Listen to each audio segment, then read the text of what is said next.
नमस्कार, स्वागत है आपका टीवी9 भारतवर्ष में। आपके साथ मैं हूं सुमेरा खान। आगे बढ़ने से पहले नजर इस वक्त की 25 बड़ी खबरों पर। नीतीश कुमार 9वीं बार बिहार के सीएम बने, 8 मंत्रियों ने भी ली शपथ।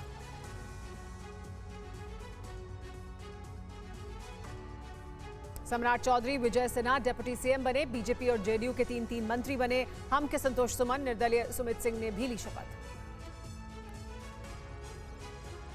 पीएम मोदी ने नीतीश कुमार को दी बधाई। प्रधानमंत्री ने सोशल मीडिया एक्स पर लिखा, ये एनडीए की सरकार, टीम राज्य के मेरे परिवारजनों की करेंगी सेवा। सीएम नीतीश कुमार ने पीएम मोदी का जताया आभार, कहा जनता की सेवा करना हमारा मूल मकसद। डबल इंजन की सरकार से विकास कार्य को मिलेगी रफ्तार। शपथ लेने के बाद बोले सीएम नीतीश कुमार, अब इधर उधर जाने का सवाल ही नहीं, मुक्ति मिल गई, जहां थे अब वहीं आ गए। सीएम नीतीश कुमार का इंडिया गठबंधन पर हमला, बोला हम सबको एकजुट करके चल रहे थे, लेकिन कोई तेजी से नहीं कर रहा था कुछ काम। बीजेपी अध्यक्ष जेपी नड्डा ने भी दी नीतीश कुमार को बधाई, बोले जदयू का नेचुरल अलायंस है एनडीए, जनता ने दिया जनादेश। बीजेपी अध्यक्ष जेपी नड्डा का इंडिया पर हमला, कहा यह परिवार और प्रॉपर्टी बचाओ गठबंधन धरती पर उतरने से पहले हुआ फेल। नीतीश कुमार पर तेजस्वी यादव का पलटवार, कहा बिना विजन और थके हुए मुख्यमंत्री से हमने कराया काम, अभी तो खेल बाकी है, 2024 में खत्म हो जाएगी जेडीयू। राजभवन में शपथ समारोह के दौरान जेडीयू सांसद अजय मंडल को नहीं मिली कुर्सी नहीं मिलने से भड़के अजय मंडल। बिहार के डिप्टी सीएम सम्राट चौधरी का बड़ा बयान, बोले लोकसभा चुनाव में सभी 40 सीटें जीतेंगे, लालू को पहले भी हराया, आगे भी हराएंगे। मंत्री पद की शपथ के बाद बोले प्रेम कुमार, पूरा देश राममय, प्रभु राम के आशीर्वाद से मंत्री बना। बिहार में एनडीए सरकार बनने पर बोले केंद्रीय मंत्री नित्यानंद राय, प्रदेश के विकास के लिए जरूरी, राज्य में आरजेडी ने तांडव मचा रखा था। बिहार के पूर्व डिप्टी सीएम तारकिशोर प्रसाद ने कहा, बीजेपी पहले भी मजबूत थी, अब भी मजबूत है, सभी सीट जीतेंगे। बिहार में एनडीए सरकार बनने पर बोले चिराग पासवान, अब केंद्र की योजना धरातल पर उतरेंगी, सिर्फ खेला ही न हो, बिहार में काम भी होना चाहिए। उपेंद्र कुशवाहा का लालू यादव पर हमला, कहा आज उनके घर में नहीं जलेगा चूल्हा, क्या खेला होगा, नीतीश आ गए, सब ठीक हो जाएगा। प्रशांत कुमार का नीतीश पर हमला, बोले मैं शुरू से कह रहा था नीतीश कभी भी पलट सकते हैं, वो पलटू मार नेता है।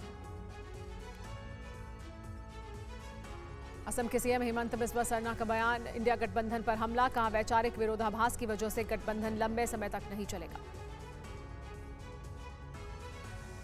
कांग्रेस विधायकों में टूट की आशंका के बीच विधायक दल की बैठक हुई, जिसमें सभी 19 विधायक शामिल हुए। छत्तीसगढ़ के पूर्व सीएम भूपेश बघेल भी की मौजूदगी में हुई मीटिंग। नीतीश कुमार पर कांग्रेस अध्यक्ष खड़गे का बयान, बोले नीतीश ने हमें और लालू यादव को अंधेरे में रखा, गठबंधन तोड़ने की कोशिश पहले से ही हो रही थी, इतनी जल्दी कोई फैसला नहीं लेता। नीतीश कुमार के इंडिया गठबंधन छोड़ने पर शरद पवार का बयान, कहा ऐसा लगा नहीं था नीतीश ऐसा कदम उठाएंगे, जनता नीतीश कुमार को सबक सिखाएगी। नीतीश के एनडीए में शामिल होने पर अखिलेश यादव का तंज, कहा बीजेपी ने एक भावी पीएम को सीएम तक सीमित किया, अगला चुनाव बिहार के सम्मान को बचाने के लिए बीजेपी को हराने के लिए होगा। हरियाणा में आप संयोजक अरविंद केजरीवाल का बयान, कहा इंडिया गठबंधन के साथ लड़ेंगे लोकसभा का चुनाव, हरियाणा में अकेले चुनाव लड़ेगी आम आदमी पार्टी। नीतीश के एनडीए में शामिल होने पर जयराम रमेश का बयान, कहा नीतीश कुमार रंग बदलू नेता हैं, 2024 में जनता नीतीश को जवाब देगी, इंडिया गठबंधन पर इसका कोई असर नहीं होगा। जेडीयू नेता नीरज कुमार का बयान, कहा इंडिया गठबंधन में गंभीरता नहीं, हमने बीजेपी और हम के साथ बनाई नई सरकार। तो आज बिहार की सियासत में पलटी एक बार फिर मारी गई और नीतीश कुमार 9वीं बार मुख्यमंत्री बन गए। सुबह इस्तीफा दिया और शाम होते होते एक बार फिर मुख्यमंत्री पद की शपथ उन्होंने ले ली। लेकिन प्रधानमंत्री नरेंद्र मोदी के बारे में ज्योतिषाचार्यों की तरफ से क्या जा रहा है। ज्योतिषियों का दावा है कि उनकी कुंडली में शत्रु हंता योग है। ग्रहों का ऐसा तालमेल कि उनके सामने कोई विरोधी टिक ही नहीं पाता है। अगर आप ज्योतिष में भरोसा ना भी करते हो तो भी पीएम मोदी की राजनीतिक यात्रा पर नजर डाल लीजिए।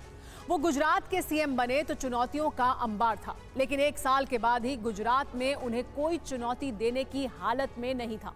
2013 में पीएम पद का उम्मीदवार उन्हें घोषित किया गया। तब बीजेपी के भीतर ही उनके विरोधियों की लंबी कतार थी, लेकिन अब पीएम मोदी का नाम ही बीजेपी की जीत की गारंटी है। पीएम मोदी को 2024 में चुनौती देने के लिए इंडिया गठबंधन बना, लेकिन उस गठबंधन के सूत्रधार बिहार के सीएम नीतीश कुमार भी अब पीएम मोदी की शरण में हैं। उन्होंने मान लिया कि इंडिया गठबंधन फिजूल की कवायद है। बिहार में अचानक बदली सियासी हवा के साथ ही लोकसभा की 210 सीटों पर बीजेपी की विजय के द्वार खुल गए हैं और बिहार की 40 लोकसभा सीटों पर इंडिया गठबंधन का अंक गणित कैसे फेल हो सकता है, देखिए हमारी ये स्पेशल रिपोर्ट।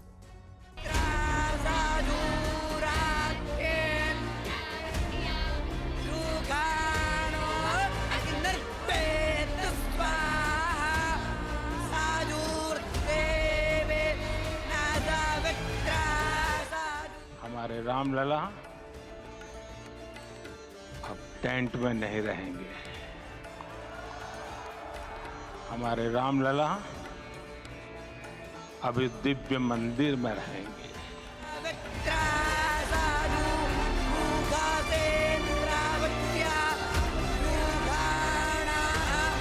ये क्षण अलौकिक है, ये पल पवित्रतम है।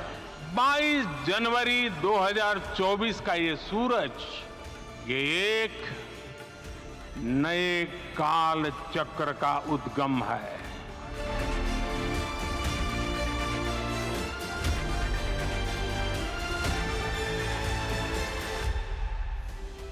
बाईस जनवरी 2024 अयोध्या।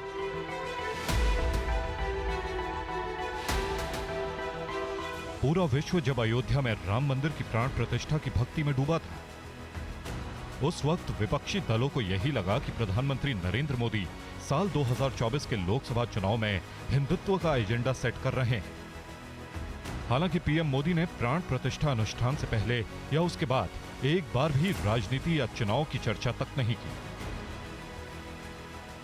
लेकिन विपक्षी दलों के नेता मान चुके थे कि 2024 के लिए बीजेपी का चुनावी ब्रह्मास्त्र अयोध्या ही है।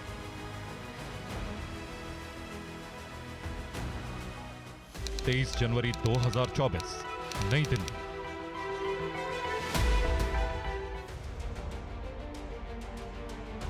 विपक्षी दलों के सिर से अभी राम मंदिर की राजनीति का भूत उतरा भी नहीं था कि पीएम मोदी के एक दांव ने विपक्ष के इंडी अलायंस में भूचाल मचा दी। उन्होंने बिहार के पूर्व मुख्यमंत्री और समाजवादी नेता कर्पूरी ठाकुर को उनकी 100वीं जयंती की पूर्व संध्या पर भारत रत्न देने का ऐलान कर दिया। कल देश ने एक बड़ा निर्णय लिया है। ये निर्णय है जननायक कर्पूरी ठाकुर जी को भारत रत्न देने का। ये बीजेपी की हमारी सरकार का सौभाग्य है कि उसे जननायक कर्पूरी ठाकुर को भारत रत्न से सम्मानित करने का अवसर मिला।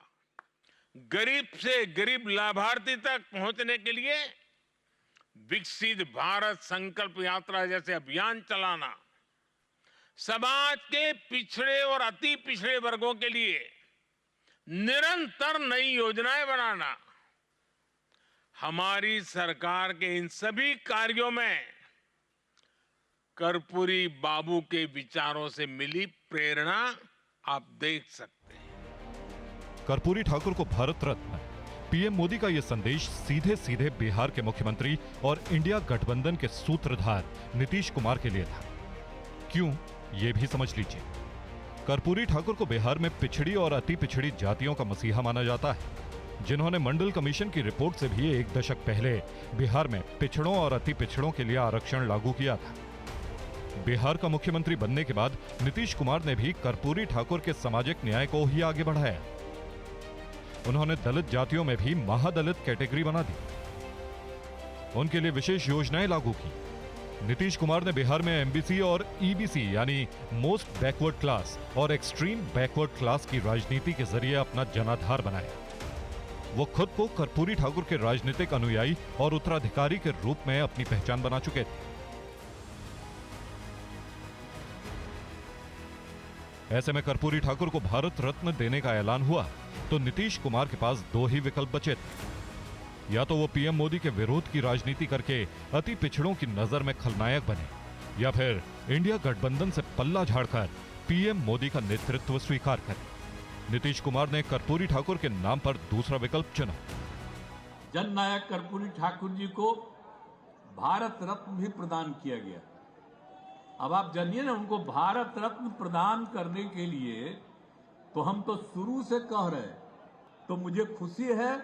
मैं इसके लिए केंद्र सरकार को और प्रधानमंत्री जी को भी मैं बधाई देता हूं कि उन्होंने स्वीकार कर लिया।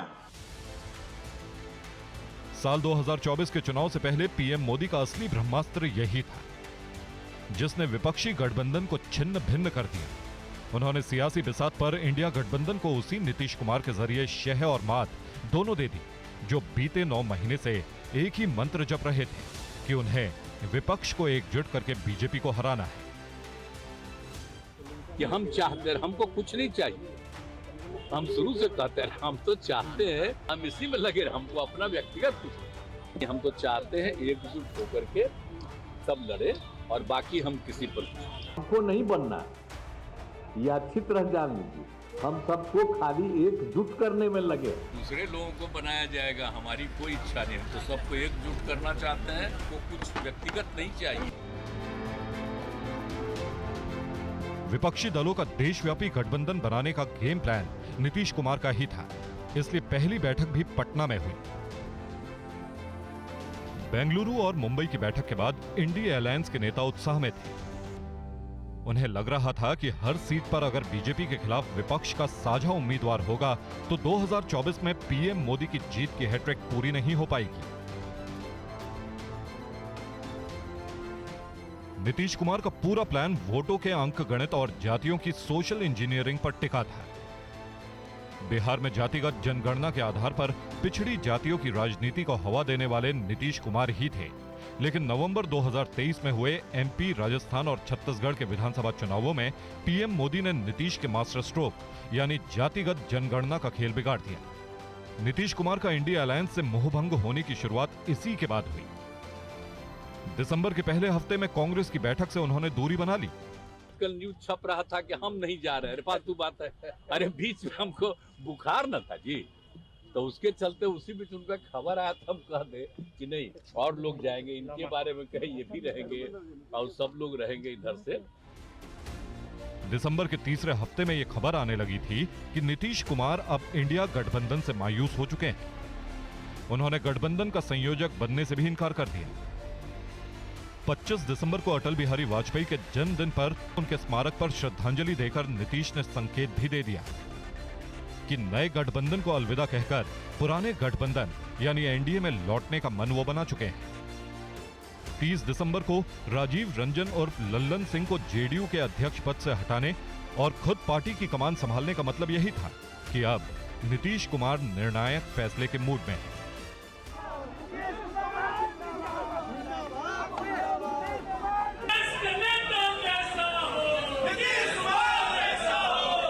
लालू जी से जब बात किया, तेजस्वी से जब बात किया था, उन्होंने बोल रहे थे कि हमको भी ऐसा संशय आ रहा है कि ये हमारे हाथ से चले जाएगा, तो इसीलिए हम और आप मिलके लड़ना है, लड़ेंगे। मैं फिर भी कोशिश करता हूं उनको अपने साथ रखने का। अगर वो रहना चाहते हैं तो ठीक है, अगर हम कितना कहे तो भी अगर वो जाना चाहते हैं तो वो जाएगा ही। बिहार में नीतीश कुमार का एनडीए में जाना 2024 के चुनाव के लिए अहम क्यों है, ये समझना जरूरी है। दरअसल बिहार देश का वो राज्य है जहां विपक्षी दलों की एकजुटता बीजेपी के लिए हानिकारक हो सकती थी, खासकर लोकसभा चुनाव में। साल 2014 के लोकसभा चुनाव में नीतीश कुमार ने एनडीए छोड़ दिया था। वो किसी गठबंधन में नहीं थे। उस चुनाव में पीएम मोदी की प्रचंड लहर थी, लिहाजा बीजेपी, एलजेपी और आरएलएसपी गठबंधन को 40 में से 31 सीट पर जीत मिली थी। 2014 में बीजेपी बिहार की 30 लोकसभा सीटों पर चुनाव लड़ी, जिसमें 22 पर जीत मिली। बीजेपी की जीत का स्ट्राइक रेट रहा लगभग 73%, जबकि जातिगत राजनीति करने वाली एलजेपी को 7 में से 6 और आरएलएसपी सभी तीनों सीटें जीत गई। 2019 में नीतीश कुमार की पार्टी जेडीयू एनडीए में लौट चुकी थी। इस बार बीजेपी ने 17 सीटों पर चुनाव लड़ा और 100% स्ट्राइक रेट से बीजेपी ने सभी सीटें जीत ली। फायदा जेडीयू को भी मिला, उसने 17 में से 16 सीटों पर जीत हासिल की, जबकि 2014 में अकेले लड़कर जेडीयू सिर्फ 2 सीटें ही जीत पाई थी। इस बार बीजेपी 400 पार का टारगेट लेकर चुनाव में उतर रही है। ऐसा तभी हो सकता है जब बिहार, पश्चिम बंगाल, उत्तर प्रदेश और महाराष्ट्र जैसे बड़े राज्यों में 100% सीटों पर उसकी जीत पक्की हो।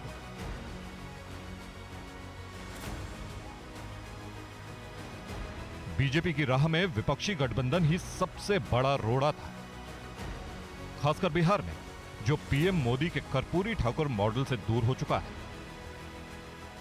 Bureau report, TV9 Bharatvarsh. एक अच्छे नेता की पहचान होती है कि विपक्षी दलों की कमजोरी और ताकत दोनों को अच्छी तरह जानता है। पीएम मोदी इसमें निर्विवाद रूप से सबसे माहिर नेता हैं। इसीलिए उन्होंने विपक्ष का खेल खराब करने का फोकस बिहार और महाराष्ट्र जैसे राज्यों पर रखा। यूपी और पश्चिम बंगाल के बारे में वो बेफिक्र थे, क्योंकि इन राज्यों में विपक्षी पार्टियों के अपने मतभेद ही इंडिया गठबंधन को डुबोने के लिए काफी थे। अब वही हो रहा है।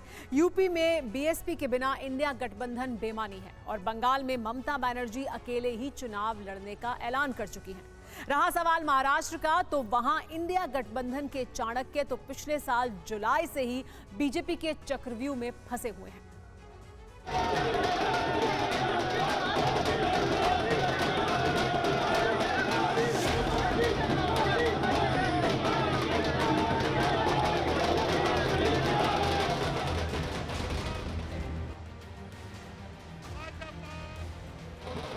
आज की इस हैट्रिक ने 24 की हैट्रिक की गारंटी दे दी है।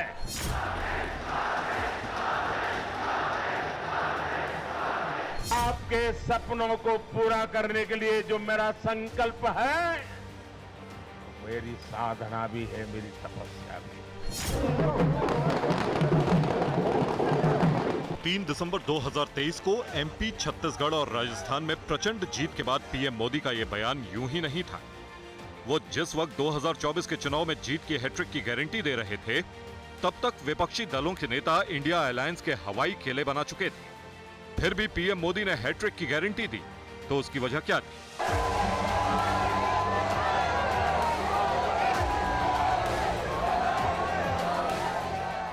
पीएम मोदी को सियासी गलियारों के पीछे और जमीन पर ऐसा क्या दिखा कि उन्होंने जीत का दावा नहीं किया, बल्कि गारंटी दे दी। 2 जुलाई 2023, राजभवन, मुंबई। अजित अनंतराव पवार। महाराष्ट्र की राजनीति के चाणक्य कहे जाने वाले शरद पवार के भतीजे अजित पवार ने उस दिन सिर्फ महाराष्ट्र के उप मुख्यमंत्री पद की शपथ नहीं ली, बल्कि उन्होंने चाचा शरद पवार की पार्टी एनसीपी भी उनसे छीन ली और शरद पवार को भनक तक नहीं लगी।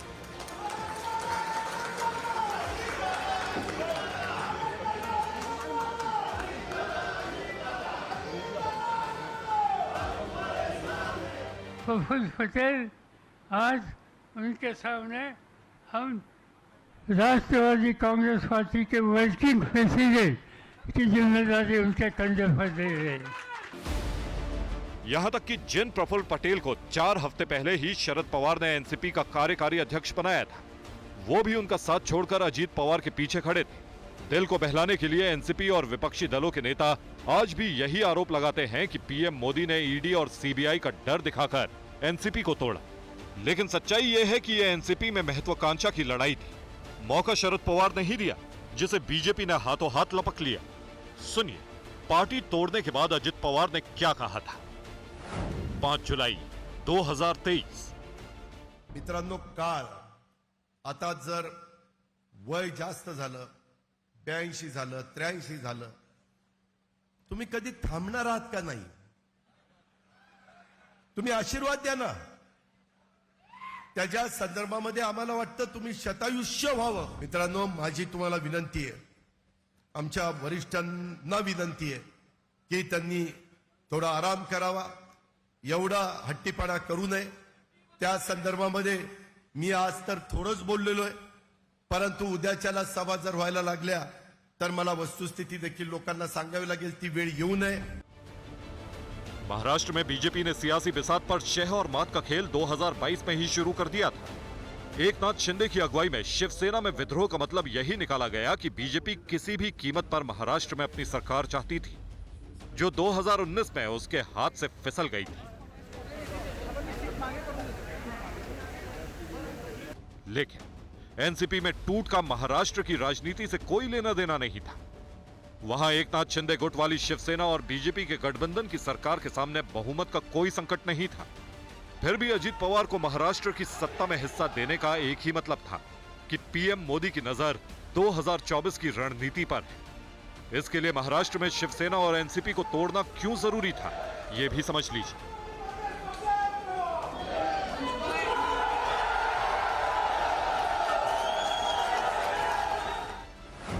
महाराष्ट्र में बीजेपी ने लोकसभा का चुनाव कभी अकेले नहीं लड़ा.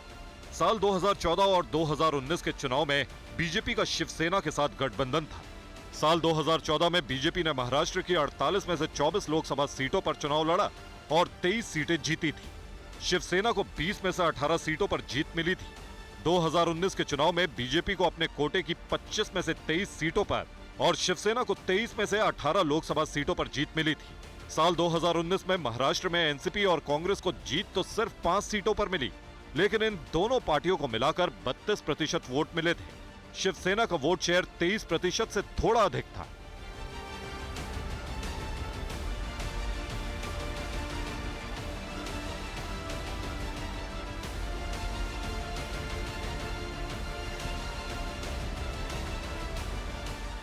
अब महाराष्ट्र में गठबंधन टूटने के बाद अगर शिवसेना, एनसीपी और कांग्रेस एकजुट होकर चुनाव लड़ते तो बीजेपी का रास्ता मुश्किल हो जाता.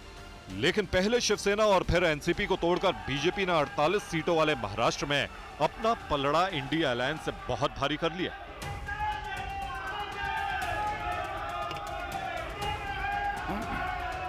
साल 2024 के लिहाज से बीजेपी का सबसे बड़ा दांव पश्चिम बंगाल पर है. यहां 2019 में बीजेपी ने 42 में 18 सीटों पर जीत हासिल की थी. बीजेपी ने इस बार 42 में से 35 सीटें जीतने का टारगेट तय किया है.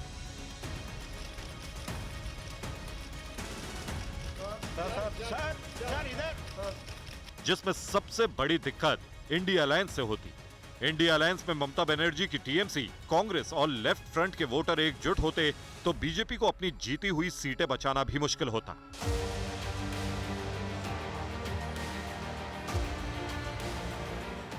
हालांकि पश्चिम बंगाल में पीएम मोदी को कुछ भी नहीं करना पड़ा. वहां टीएमसी और कांग्रेस के आपसी टकराव ने ही इंडिया गठबंधन का खेल शुरू होने से पहले ही बिगाड़ दिया. ममता बनर्जी अब पश्चिम बंगाल में अकेले चुनाव लड़ने का ऐलान कर चुकी है और कांग्रेस के होश फाख्ता है कि 2024 की उम्मीदों को टूटने से कैसे बचाया जाए.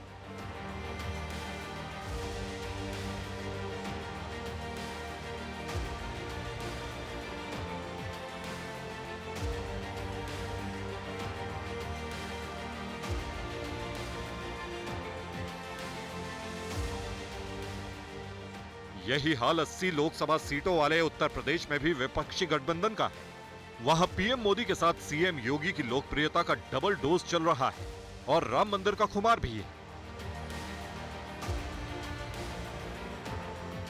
यूपी में पीएम मोदी और राम मंदिर के जॉइंट फैक्टर से निपटने के लिए कांग्रेस को गठबंधन का ही सहारा था. लेकिन अखिलेश यादव की समाजवादी पार्टी के साथ सीटों के बंटवारे का पेंच सुलझने का नाम नहीं ले रहा.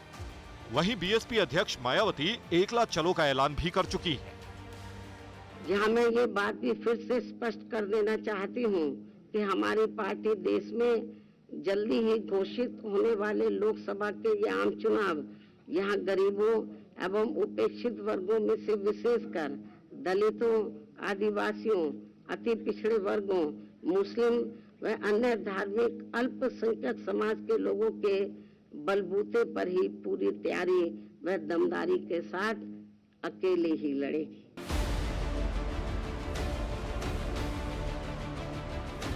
वैसे यूपी में कांग्रेस और समाजवादी पार्टी का गठबंधन हो भी गया तो इसका पुराना अनुभव दोनों के लिए ठीक नहीं रहा है। साल 2017 के विधानसभा चुनाव में जब ये प्रयोग हुआ तब समाजवादी पार्टी के संस्थापक मुलायम सिंह यादव ने पहले ही भविष्यवाणी कर दी थी कि ये बेमेल गठबंधन है। 30 जनवरी 2017। चुनावी समझौते के मैं खिलाफ हूं और मैं इस समझौते के पक्ष में प्रचार नहीं करूंगा, क्योंकि समाजवादी पार्टी ने जो कई ऐसे मुद्दे हैं जिनके खिलाफ हमें संघर्ष करना पड़ा। साल 2019 में यूपी में एसपी और बीएसपी का गठबंधन हुआ। ये पीएम मोदी के विजय रथ को रोकने का अभूतपूर्व प्रयोग था। माना जा रहा था कि मायावती के दलित वोट बैंक, समाजवादी पार्टी के यादव वोट बैंक और मुस्लिम वोटरों के इस अंक गणित का बीजेपी के पास कोई जवाब नहीं होगा। लेकिन हुआ क्या? पूरा जोर लगाकर भी एसपी बीएसपी गठबंधन सिर्फ 15 सीटें जीत सका। Bureau report, TV9 Bharatvarsh. Nitish Kumar कल बिहार के मुख्यमंत्री थे। नीतीश कुमार ने आज सुबह मुख्यमंत्री पद से इस्तीफा दिया। शाम को नीतीश कुमार फिर बिहार के मुख्यमंत्री बन गए। कल आरजेडी के सारथी थे, आज एनडीए के साथ हो गए। इससे एक बात तो साफ हो गई कि बिहार में सरकारें आएंगी, सरकारें जाएंगी, लेकिन नीतीश कुमार बिहार के मुख्यमंत्री ही रहेंगे। आखिर बिहार की ऐसी क्या मजबूरी है कि बिहार के लिए नीतीश कुमार हर बार जरूरी हो जाते हैं? आखिर नीतीश कुमार की एक कैसी सेटिंग है कि गठबंधन किसी से भी हो जाए, सीएम वही बनते हैं? आखिर बिहार में नीतीश का कौन सा एक्स फैक्टर है कि उन्हें मुख्यमंत्री बनाना ही पड़ता है? देखिए स्पेशल रिपोर्ट, फिर इस्तीफा, फिर सरकार, 9वीं बार शपथ कुमार।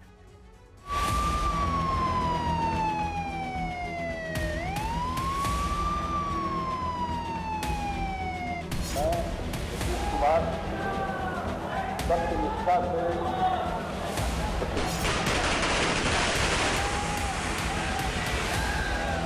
संयुक्त विधायक दल श्री नीतीश कुमार जी को अपना नेता चुन दिया है।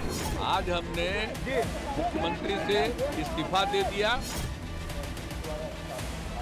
बिहार की जनता के हित में, बिहार के हित में विकास के लिए भारतीय जनता पार्टी निर्णय ली है।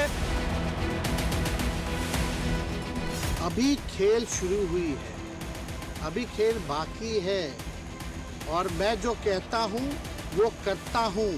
जा रहे हैं, जाने दो, हम लड़ते रहे, पहले आप और हम मिलकर लड़ते रहे, हम लड़ेंगे। लोग देख रहे हैं कि अब ये कहीं के नहीं हैं और जनता की अदालत में इनको जवाब देना पड़ेगा।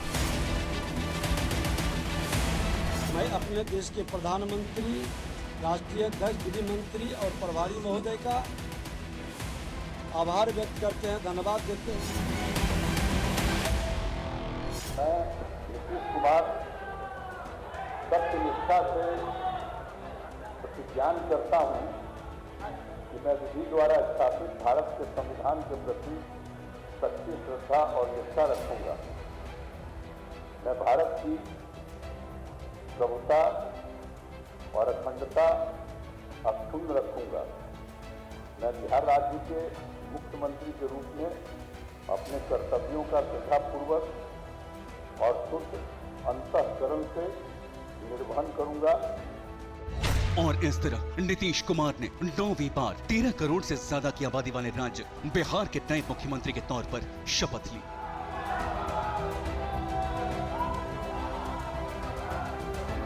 और इस तरह पिछले कई दिनों से चल रहे बिहार के द ग्रेट पॉलिटिकल ड्रामे का अंत हो गया। और इस तरह एक बार फिर साबित हो गया कि नीतीश कुमार बिहार की राजनीति के वो स्टार हैं जो हर गठबंधन के लिए जरूरी हैं। बिहार में गठबंधन कोई भी हो, सरकार किसी भी पार्टी की बने, बहुमत भले ही किसी भी पार्टी का ज्यादा हो, लेकिन मुख्यमंत्री नीतीश कुमार ही बनते हैं। बिहार की सत्ता के सिंहासन पर ताजपोशी नीतीश कुमार की ही होती है।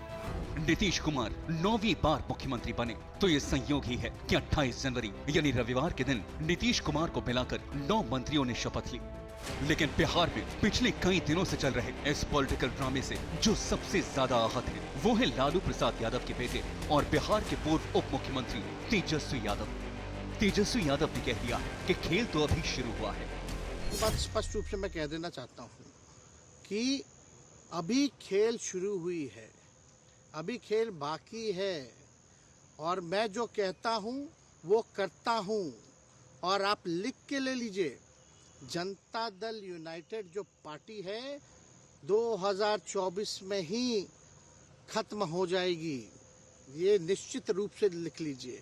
और अभी तो खेल शुरू हुआ है, खेल बाकी है।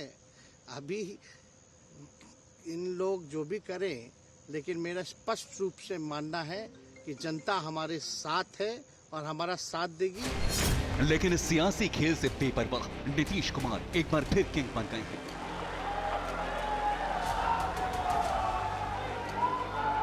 नीतीश कुमार के पास सिर्फ 45 विधायक हैं, इसके बावजूद वो मुख्यमंत्री बने हैं।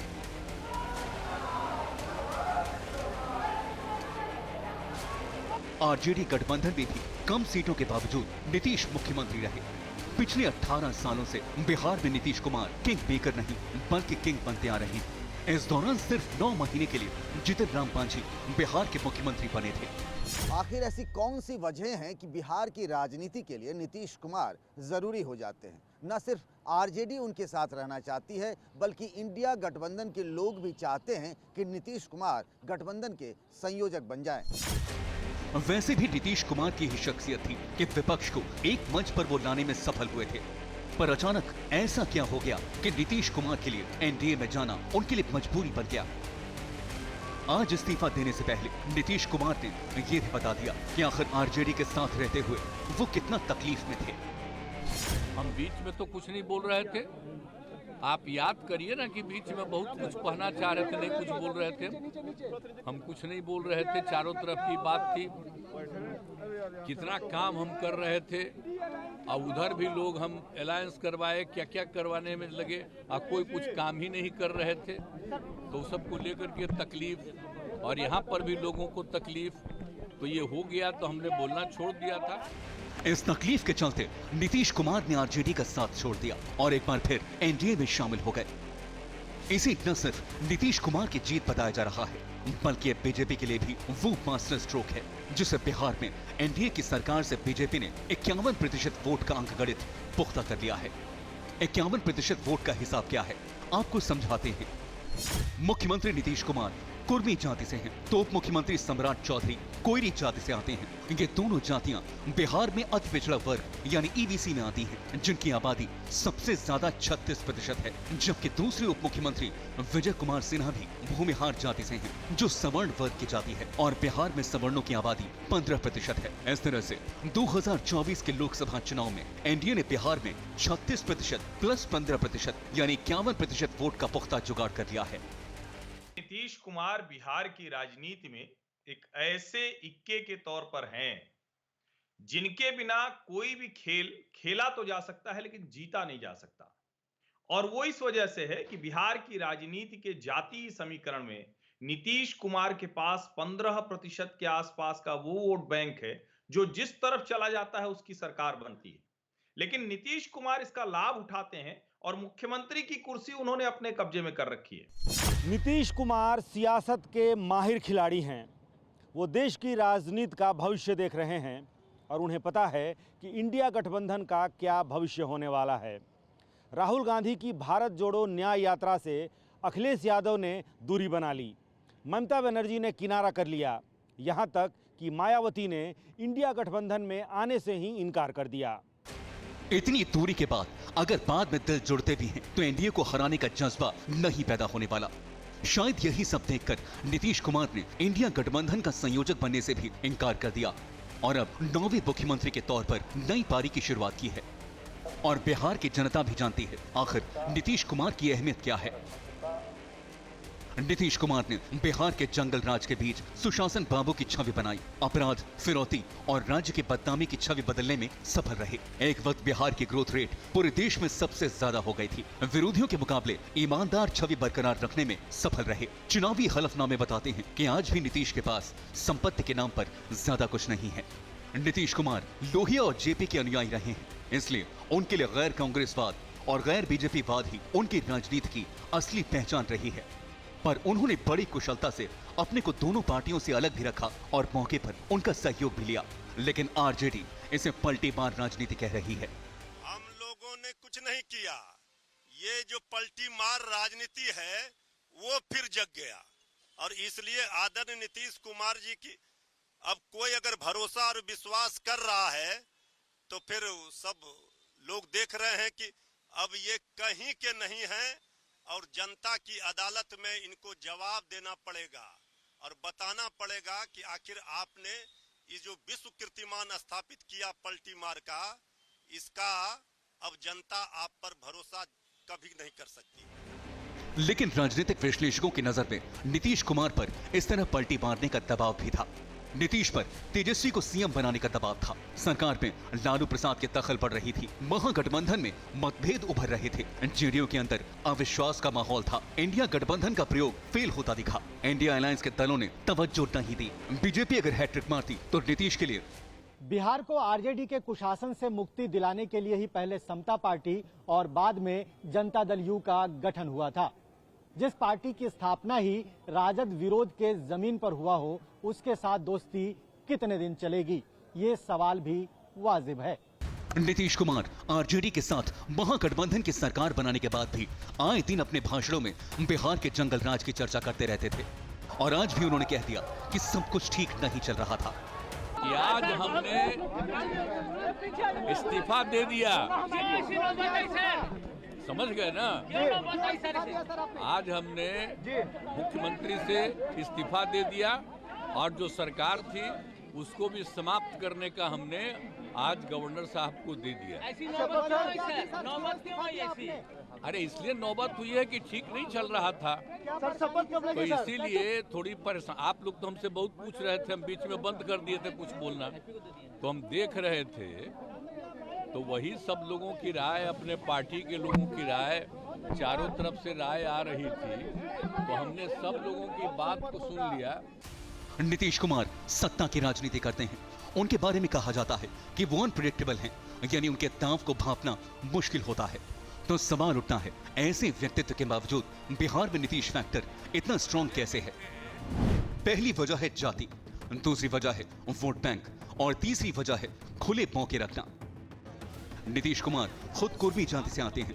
नीतीश कुमार ने बिहार के अत्यंत पिछड़े समुदाय और दलितों का एक बड़ा वोट बैंक बनाया और इस वोट बैंक ने लगातार उनका साथ दिया है। इसमें कुशवाहा है 4.21%, कुर्मी है 2.87%, तेली है 2.81%, बदला है 2.6%, नोनिया है 1.91%, कानू है 2.21%, मुसर है 3.08%, रविदास है 5.25% और अन्य है 11.07%। इनकी कुल आबादी है 36.01%। 2024 के लोकसभा चुनाव से पहले इसे ही नीतीश सरकार का सबसे बड़ा दांव माना जा रहा है और यही वजह है कि अब बीजेपी भी नई सरकार की लंबा चलने की भविष्यवाणी कर रही है। नवाज हुसैन, आप मंत्री थे, लेकिन इस बार क्या उम्मीद है, मंत्री बनेंगे फिर आगे? अभी मंत्रिमंडल विस्तार होना बाकी है। हमारे बारे में क्या बात कर रहे हैं? हम तो एनडीए की सरकार बनी है, उसके लिए बधाई देते, उम्मीद करते हैं कि ये सरकार लंबे काल तक चलेगी। चारों तरफ बस जय श्री राम ही है, तो पूरे देश में जय श्री राम है, तो यहाँ क्यों नहीं होगा? अच्छा, आपको ये भरोसा है कि 2025 तक सरकार चलेगी? ये सरकार लंबे काल तक चलेगी। लंबे काल तक। बीजेपी खुश है, नीतीश खुश हैं, लेकिन बिहार में इंडिया अलायंस के टूटने के बाद विपक्षियों के तेवर तल्ख हो गए हैं। कांग्रेस और ओवैसी समेत कई नेताओं ने कहा है कि नीतीश ने बिहार की जनता को धोखा दिया है। मैं नीतीश कुमार सत्यनिष्ठा से प्रतिज्ञान करता हूँ। बार बार अपना राजनीतिक रंग बदलते हैं और राजनीतिक रंग बदलने में वो गिरगिटों का अच्छा मुकाबला देते हैं, वो कड़ी टक्कर देते हैं गिरगिटों का। जा रहे हैं, जाने दो, हम लड़ते रहे, पहले आप और हम मिलकर लड़ते रहे, हम लड़ेंगे, तो उसकी फिक्र आप छोड़ दो। नीतीश कुमार को, तेजस्वी यादव को और देश के वजीर आज़म नरेंद्र मोदी को, तीनों को बिहार की जनता से माफ़ी चाहनी चाहिए।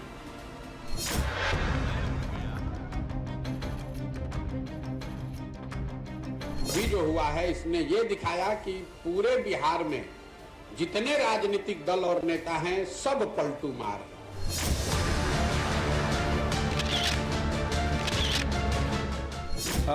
ये जो अभी आत्मघाती कदम नीतीश बाबू ने उठाया है, ये उनके राजनीतिक जीवन का आखिरी ये कदम है। वहीं समाजवादी पार्टी अध्यक्ष अखिलेश यादव ने बीजेपी पर बड़ा हमला बोला। अखिलेश यादव ने एक्स पर लिखा,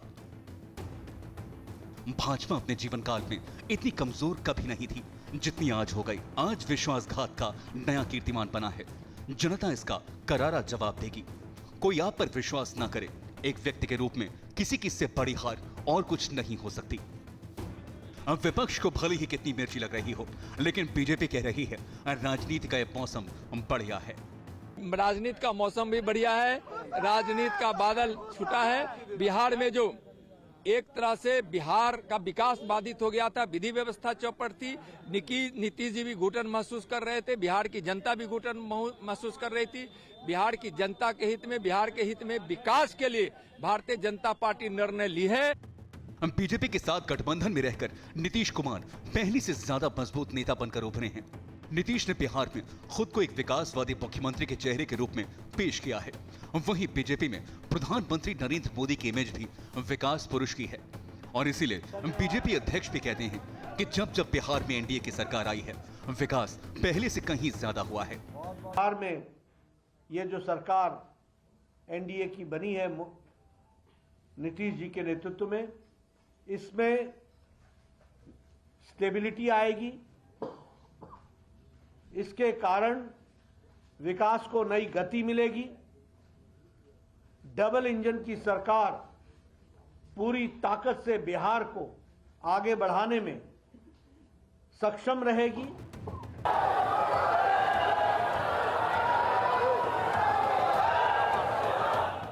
बिहार की राजनीति में समय का चक्र फिर घूम गया है।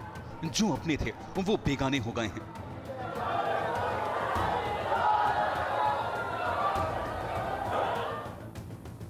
जो बेगाने थे वो अपने हो गए हैं, लेकिन कुछ नहीं बदला तो वो है बिहार में मुख्यमंत्री की कुर्सी।